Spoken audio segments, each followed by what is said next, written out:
Hey guys, আজকে হঠাৎ স্যারের বাইকে করে কোথায় গেলাম চলো তোমাদের পুরো ঘটনাটা খুলে বলি। সাধারণত আমাদের পড়া থাকে বিকালে, বাট আজকের সকাল সকাল চলে গিয়েছিলাম কোচিংয়ে। আর ওখানে যেতে না যেতেই দেখি স্যারের বাড়িতে এখনো কিছুজন কাজ করছে। আর বেশ কিছুক্ষণ ওয়েট করার পর আমার এই বন্ধুটাও চলে এলো। এদিকে স্যার বললো চ একটা জায়গা থেকে ঘুরে আসি, আর বলার সাথে সাথে আমি বেরিয়ে পড়লাম স্যারের বাইকে করে। আর তোমাদেরকে তো বলাই হয়নি যে আজ হলো স্যারের বাড়িতে টিচার্স ডের খাওয়া দাওয়া।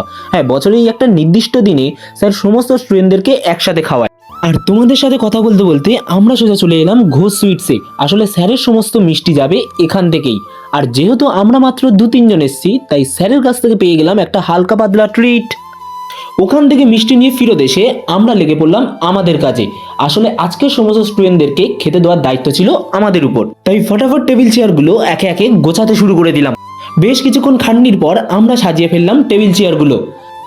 আর তারপরে একটু দুপুর হতেই একে একে চলে এলো স্যারের সমস্ত স্টুডেন্টরা। আর সত্যি বলতে আজকের দিনটা আমরা প্রচণ্ড এনজয় করি। তবে হ্যাঁ, আমরা হয়তো প্রফেশনাল নই, ক্যাটারিংয়ে কাজ করি না, কিন্তু যথাসম্ভব চেষ্টা করেছি ভালোভাবে খাবার সার্ভ করার। আর সত্যি বলতে চাই যেন নেক্সট বারেও এই কাজটা আমাদের দায়িত্বেই থাকে।